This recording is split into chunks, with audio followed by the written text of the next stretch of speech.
it's Coach Ro from RocioFlores.com, and today's personal development topic is how to be an active listener. Now, I want to talk about this subject because I think it's super important in general for everyone, but I also think it relates back to personal development because you have to be able to hear the feedback that people are giving you about your personal growth, and it also helps you with your relationships. So before I get started, I do want to ask you guys to subscribe to my monthly newsletter. On there, I share a little bit about what's going on in my life and how what I learned can relate back to your own personal growth journey. I go over the posts that I've done throughout the month. And when you first subscribe, you get an email with a bunch of really awesome downloadable free links that I give to you. So make sure that you get on there, okay? Now I'm going to give you 10 tips, but before I get started, I want to make sure that I explain what active listening is, because what people often tend to do is they equate the word listening with the word hearing. And if you've ever been in a situation where you said something to someone and they seemed to hear what you were saying, I mean, it was audibly able for them to hear what you were saying, but they didn't understand you, it seemed like maybe it went in one ear and out the other, then you understand the frustration of what it's like to not be listened to. And so I want you to take that frustration, turn it around, and understand that you don't want to be somebody who does that to others. So these tips will help you with that. That listening is not the same as just hearing what the person says. It is an active decision to take in what they said and understand it. So some of the tips I'm going to give you have to do with what to do during listening. Some of them have to do with what to do after you've listened, and some of them have to do with, what's going on in your head while you're listening. The first one is very simple. Minimize distractions. Just be honest with yourself. If you're somebody who gets distracted easily, then make sure that you minimize as many of the distractions that are possible. So put your phone down, turn off the TV, turn off the radio, get away from traffic, turn down the loud music, get away from a loud group of people, or just be open and honest when you cannot concentrate on what a person is saying to you. It's as simple as saying, I'm so sorry, I can't hear you right now, or there's too much going on, can we talk later?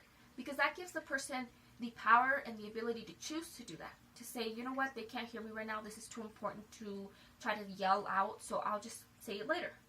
And it shows that you care about what they're saying.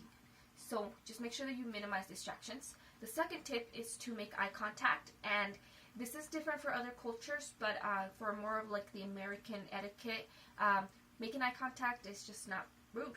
It shows that you're looking at them, that you're looking at them specifically versus other people, that you're paying attention. And it's just one way, it's a nonverbal cue that you can give somebody to just let them know that they're being paid attention to. Another thing to do is to give verbal and nonverbal cues. So verbal cues are really easy. It's like saying, okay, yes, I get that. Oh, okay, I understand that. And it's just, as a person's talking, it's just anything you can do vocally or with sound to let the person know that you're still listening, and that you haven't gone off into dreamland, or that you're not listening to the song in the background, or that you're not okay, I don't care what you're saying, So that gives them just kind of an auditory example that you are still in the conversation. And nonverbal cues they do the same thing, but in nonverbal ways. So, for example, leaning in to the conversation, or obviously eye contact's a huge one. Making sure that you're not crossing your hands or leaning backwards or fidgeting or looking at this or playing with your hair or, looking down. And one way that I think about it is, think of kids, and what do kids do when they don't want to listen? They close their eyes off, they don't want to hear, they turn away, they cry, they do things. So you don't want to be a kid, you want to be an adult, and you want to show persons that you are somebody who cares to listen to them. So make sure that you're giving them those cues non-verbally, so that they don't have to doubt while they're speaking whether or not you're paying attention. Now, another thing that you can do is not interrupt them. Now, this seems very simple, and it's something that we're taught from when we're really little kids, and it's still something that we all do. I do it sometimes too. Sometimes you are listening to a person, you're like, I want to say this. You have to make a very active intention not to interrupt people, because sometimes they're not done talking, okay? And that's my next tip. Wait. People give pauses in their conversation, and those pauses are there for a purpose, for emphasis, for them to get a breath, for them to think of how they want to finish the sentence, etc. Don't start talking. Give them a second. Sometimes people are trying to tell you something important. They're like, and before they get to finish the conversation, you're already giving them an answer. You already interrupted their conversation. They don't feel heard. They never even got to the point that they were trying to get to. So stop. Wait. Give them a second, check for nonverbal cues that they're finished and before you respond, okay?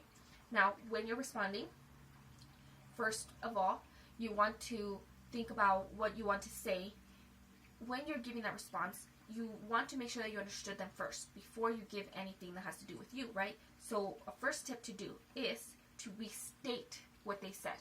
So this can also be called like mirroring, mirror statements, because like a mirror back and forth, you know, or empathy statements. And basically what you're doing is you're repeating what they're saying to you in different words. So you're paraphrasing what they're saying. You don't want to copy what they're saying because it's going to look really silly or it's going to be really offensive. But you take what you understood and you basically ask them. It's kind of like saying, so I understand that you had a difficult day. Is that right? And then they can say, no, that's not what I meant. It's not that the day was difficult. It's that I had a bad attitude, etc. So people are then able to clarify what they meant if you didn't understand it. So the aim should be first for you to understand whether you understood them. And by restating what they said in different words, in your own words, they can then know whether or not you understood them. And if you did, great, the conversation continues. If they weren't understood properly, they can re-explain themselves in a different way. Then you want to make sure that in order for you to clarify, you ask open-ended questions. And those are questions that are going to answer in words other than yes and no or one or two. I don't know if that makes sense. I have a whole video on this from last week, so make sure you go check that out. It's how to ask open-ended questions. And basically, you're wanting to get more information from the person than a one-word answer. So that way you're able to understand where they're coming from and the conversation continues. And so a lot of the time people are like, so they're talking about their day, and you can, instead of asking, was your day good? People would usually say yes or no. Be like, how was your day? Then they're able to say, oh, today was great because blah, blah, blah, blah.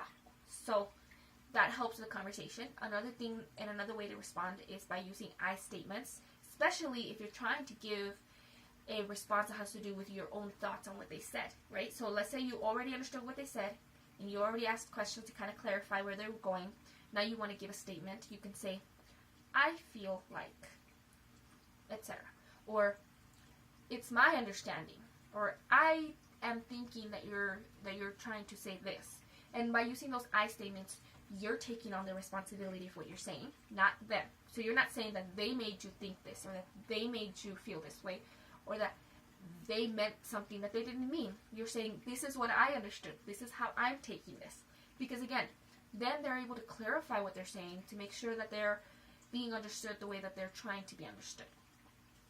Now, all of these have to do with what you do during and after. What should you be doing in your head when you're listening to somebody? Because that's where most of us falter. That's where most of us struggle. You know, somebody's telling us something and maybe it sounds a little painful. Maybe it's something that has to do with us. Maybe it has to do with something we don't like. And so in our head, we're already coming up with a defense. We're like, nuh-uh, that's not true. Or, that's not true, that's not what happened. Or, I don't believe what you're saying. Or, blah, blah, blah. You know, you're already thinking of how you're going to respond. Stop. Don't think of your response. So don't think about what you're going to say when they're finished talking.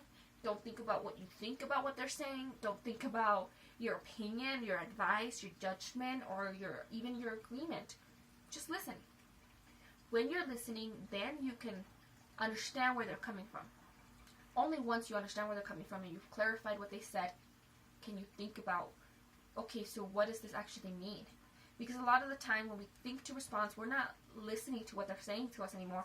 The moment it sounds like it's accusatory, like oh, they're saying something bad about us, we're already thinking about how it's not true, that we don't realize that sometimes it's true.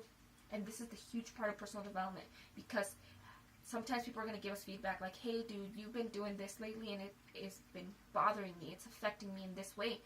You're too busy thinking about the fact that they came at you in a way you didn't like, and you're like, I'm going to say this to them because they're doing this, instead of realizing that you have been doing that. Like, you have been affecting people in a negative way.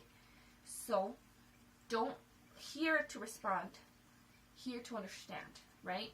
And then the last one is very simple and should be the number one tip.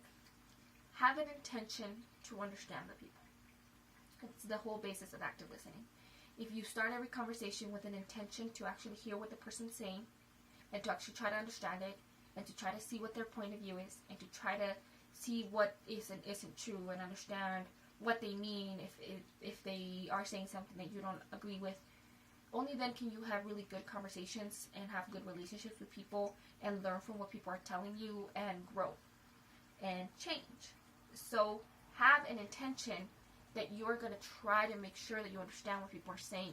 And then those other things kind of come easier because now you actually care, so you'll realize that that thing's distracting you, so you want to turn the TV off. And you realize that you're not really looking at them, so you can't tell what, they look distracted or they think that you're distracted. So you're like, I'm going to look at them because I actually care. And then you might lean in. And then you might think, okay, I didn't understand this very well, so I'm going to ask you a clarifying question.